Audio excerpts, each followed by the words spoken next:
Hello everyone. आज समानुपात से जुड़े कुछ और प्रश्न हम लोग हल करेंगे, पर उससे पहले मैं आपको बताना चाहूँगी कि हम लोग समानुपात अच्छे से समझ जाएंगे ना, तो हम लोगों को डेली लाइफ से जुड़े जो हम लोगों को वर्ड प्रॉब्लम्स दिए होते हैं प्रश्न में, उनको हम बहुत ही इजीली सॉल्व कर सकते हैं।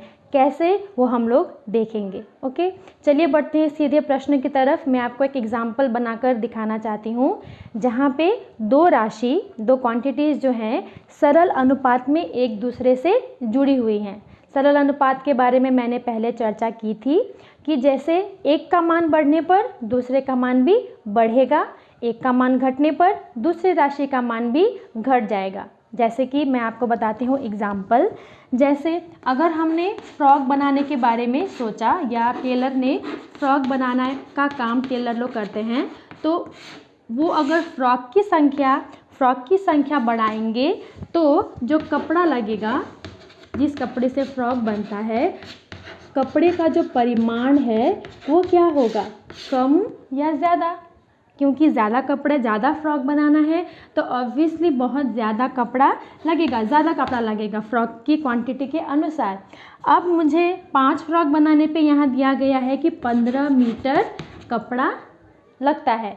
अब मुझे पूछा गया कि 2 फ्रॉक बनाना है तो कितना कपड़ा हमें चाहिए, कितना कपड़ा टेलर को चाहिए। तो सिंपल, ज़्यादा फ्रॉक ज़्यादा कपड़ा, कम फ्रॉक तो यहाँ कपड़े का परिमाण भी कम हो जाएगा। इस तरह के अनुपात को कहते हैं सरल अनुपात। तो ऐसे प्रश्न में क्या करेंगे, पहला काम है आपको इनको अनुपात के रूप में और समानुपात के रूप में एक्सप्रेस करना। क्योंकि ये डायरेक्ट सरल अनुपात में सीधे आप क्या करेंगे, 5:2 इक्वल टू 15 क्वेश्चन मार्क, जो आपको पता नहीं क्वेश्चन मार्क में रख दीजिए, या इसको आप x मान सकते हैं। x मानना लिख कर अगर करना चाहें तो इसकी जगह पे आप x भी लिख सकते हैं। ठीक है, चलिए मैं x मान करके करती हूँ। तो मुझे क्या मिलेगा, इसका अर्थ है 5/2 इक्वल टू 15/x। अब मैं अगर x को लिए सॉल्व करूँ तो क्या मिलेगा, 15 × 2/5, 5 1 जा 5, 5 3 जा 15, 3 × 2 6। इसका अर्थ हुआ 6 मीटर कपड़ा मुझे चाहिए। 6 मीटर कपड़ा अगर होगा तो हम लोग 2 फ्रॉक आराम से बना पाएंगे। तो देखा आपने, बस समानुपात के रूप में एक्सप्रेस करो और सॉल्व करते जाओ। ये तो मैंने उदाहरण बताया आपको। अब अगर मैं आपको एक एक्सरसाइज का एक प्रश्न करके दिखाऊं तो आप बाकी प्रश्नों को आराम से हल कर सकेंगे। बस आपको पहले लेकिन ये पहचानना ज़रूरी है कि प्रश्न में जो पूछा गया है वो 2 राशि जो है, कौन से 2 राशि के बीच में संबंध स्थापित होता है। फ्रॉक की संख्या थी, कपड़े का परिमाण था इस प्रश्न में। दूसरा प्रश्न लेते हैं जिसमें क्या पूछा गया है, मैं आपको बताती हूँ स्वयं करो से। स्वयं करो जो आपको एक्सरसाइज दिया गया है बुक में, उससे मैं आपको करके दिखाती हूँ सवाल। हम लोग आ गए हैं स्वयं करो 3.5। इसमें स्टील और क्रोमियम के बारे में कहा गया है। मैं आपको प्रश्न पढ़ के सुनाना चाहूँगी एक बार कि 6 किलोग्राम स्टेनलेस स्टील बनाने में 720 ग्राम क्रोमियम लगता है, तो 11 किलोग्राम स्टेनलेस स्टील बनाने में कितना क्रोमियम लगेगा। तो यहाँ पे 2 राशि हम समझ गए, एक तो है स्टील, दूसरा है उसको बनाने के लिए चाहिए हमें क्रोमियम। तो ये 2 राशि को आइडेंटिफाई करेंगे, पहचानेंगे, फिर उनको लिखेंगे। ठीक है, स्टील और क्रोमियम। क्या बताया गया है, 6 किलोग्राम बनाने में कितना लगेगा, 720 ग्राम। और फिर पूछा गया है 11 किलोग्राम बनाना है तो कितना क्रोमियम लगेगा। ठीक है, माना x ग्राम। ठीक है, x ग्राम माना हमें x ग्राम क्रोमियम चाहिए। ऐसे प्रश्न में देखिए, यहाँ भी अगर कम स्टील बनाने के लिए कम क्रोमियम लग रहा है ना। और इस तरफ क्या है, ज़्यादा स्टील बनाना है तो ऑब्वियसली हमें क्या लगेगा, क्रोमियम की मात्रा भी हमें ज़्यादा चाहिए, है ना।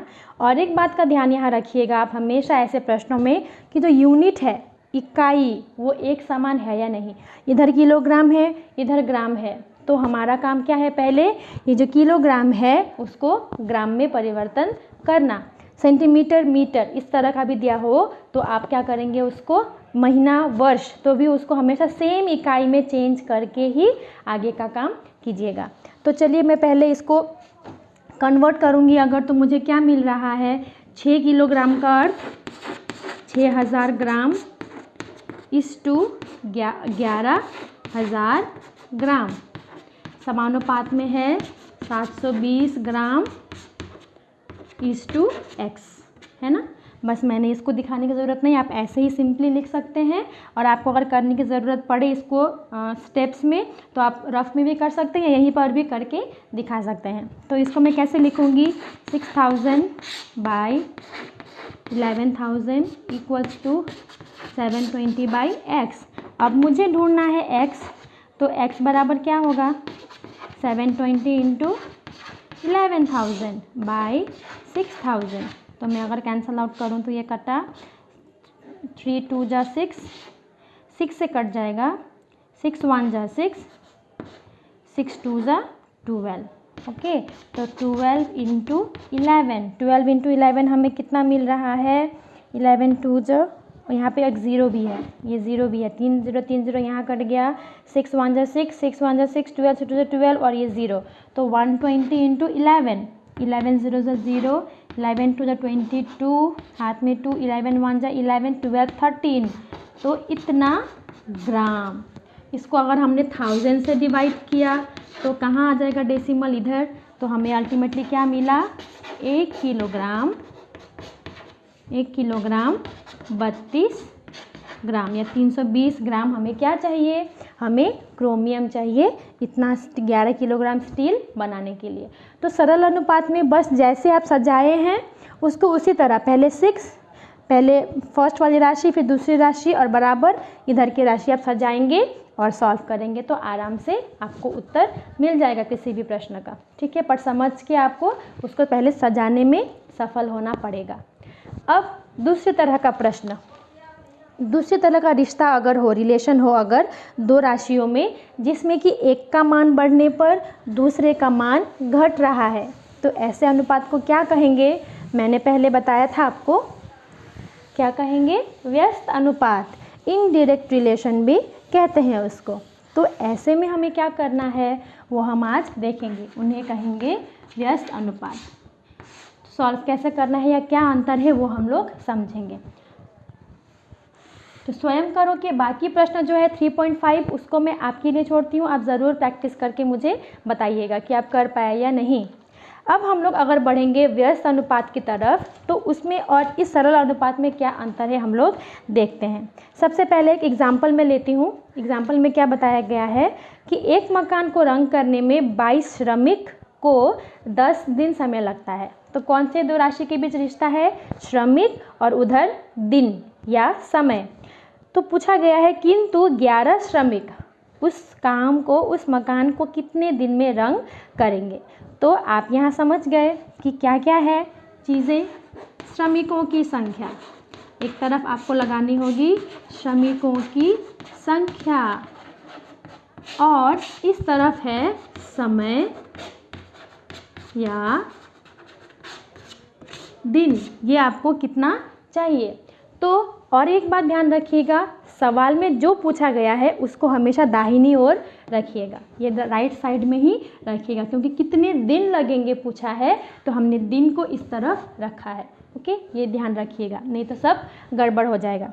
तो हमें क्या पूछा गया है, 22 श्रमिक काम करते हैं तो 10 दिन चाहिए, और लेकिन 11 श्रमिक चाहिए तो कितने दिन लगेंगे। ठीक है, 22 श्रमिक काम कर रहे हैं तो 10 दिन, अब 11 श्रमिक काम कर रहे हैं तो कितने दिन। देखिए यहाँ पे उल्टा रिलेशन कैसा है, इनडायरेक्ट, या इसको व्यस्त अनुपात क्यों कहेंगे। ज़्यादा लोग काम पे आए तो ज़्यादा लोगों का साथ है, इसीलिए कम समय में काम खत्म हो रहा है। अब क्योंकि श्रमिकों की संख्या घट गई तो दिनों की संख्या बढ़ेगी ना, तो दिनों की संख्या क्या हो जाएगी, उनको ज़्यादा दिन मेहनत करनी पड़ेगी। तो क्योंकि यहाँ पे ऐसा उल्टा है, एक का मान बढ़ने पर इसका मान घट रहा है, तो ऐसे में आपको करना होगा व्यस्त अनुपात का प्रयोग। और एक छोटा सा अंतर है, इसको जब अनुपात में आप सजाएंगे तो उल्टा करके लिखना है, पहले 22 को नहीं, पहले 11 को, नीचे वाली संख्या को पहले, क्योंकि व्यस्त अनुपात में लिखना है ना। व्यस्त अनुपात हम लोग जब निकालते तो कैसे होता था, बस उल्टा कर देते थे। तो वैसे ही x माना, क्या माना, x दिन लगेंगे, ठीक है। तो अब इसको हम लोग सॉल्व करेंगे, इक्वल्स टू 10/x, तो यहाँ से x निकाला तो ये क्रॉस मल्टीप्लाई, 11 नीचे, 10 × 22/11, क्या मिला हमें, 20 दिन। तो देखिए श्रमिकों की संख्या बढ़ गई तो समय ज़्यादा लगा ना, 20 दिन का समय उन्हें लग रहा है। तो ऐसे रिलेशन को बोलेंगे व्यस्त अनुपात, जहाँ पे हम लोगों को क्या करना है, डायरेक्टली इनको ना लिख के बस इनको उल्टा, ये जो अनुपात बन रहा है इसका व्यस्त अनुपात, 22:11 का उल्टा मतलब व्यस्त अनुपात 11:22, ये लिखेंगे तो आपका होता जाएगा, ठीक है। चलिए हम लोग एक क्वेश्चन बनाते हैं जो कि आपका बनाकर देखें, एक्सरसाइज से दिया हुआ है, ताकि आप ऐसे जटिल प्रश्नों को और इजीली हल कर सकें। इसीलिए थोड़ी सी आपकी मुश्किल मैं आसान कर देती हूँ, बना करके दिखाती हूँ। एक्सरसाइज 3,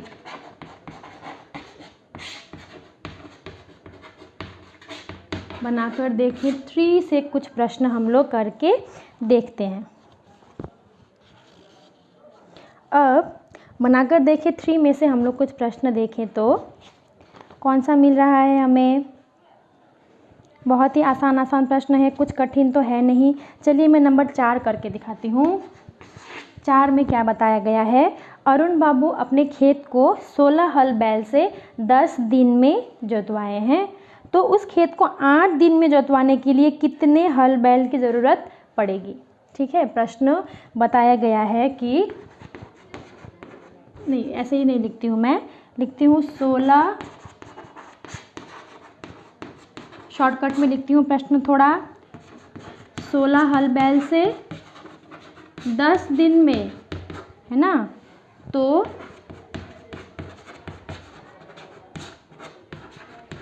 8 दिन में जोतवाने के लिए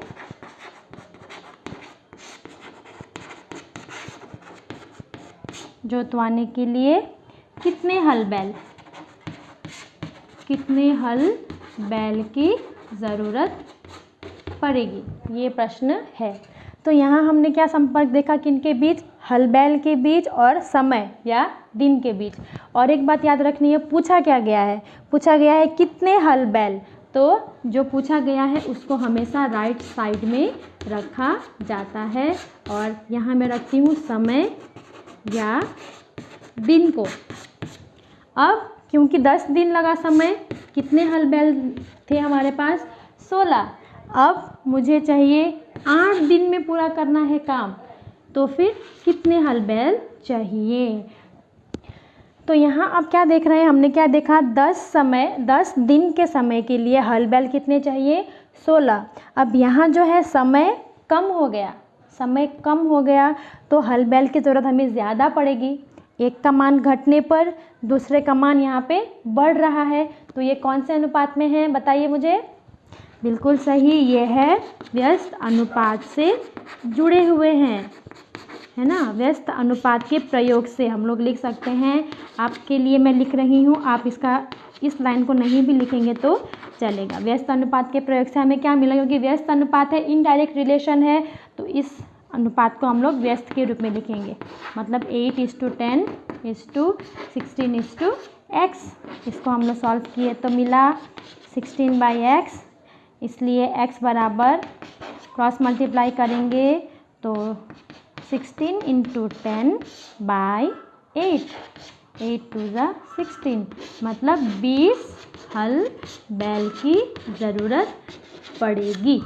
तो इतना ही आसान है, आपको बस क्या करना है, ये जो राशि है उनको पहचानना, उनका मान सही से बिठाना, जो प्रश्न पूछा गया है, प्रश्न में जिस मान को निकालने के लिए पूछा गया है उसको राइट साइड में रखना, और अपने को पूछना कि एक का मान बढ़ने पर दूसरे का मान बढ़ रहा है या घट रहा है। इससे आप क्या करेंगे, ये जो रिलेशन है व्यस्त अनुपात में या सरल अनुपात में, वो आप समझेंगे, उसके अनुसार अनुपात का गठन करेंगे, समानुपात को सजाएंगे, फिर सॉल्व करेंगे। ठीक है, ये इतना ही आसान है। आप बनाकर देखें, क्वेश्चन नंबर एक्सरसाइज बनाकर देखें 3 से, सारे प्रश्न को ज़रूर हल कीजिएगा। और कोई प्रश्न करने में आपको कठिनाई हुई, नहीं कर पाए, तो मुझे ज़रूर कमेंट बॉक्स में लिखिएगा।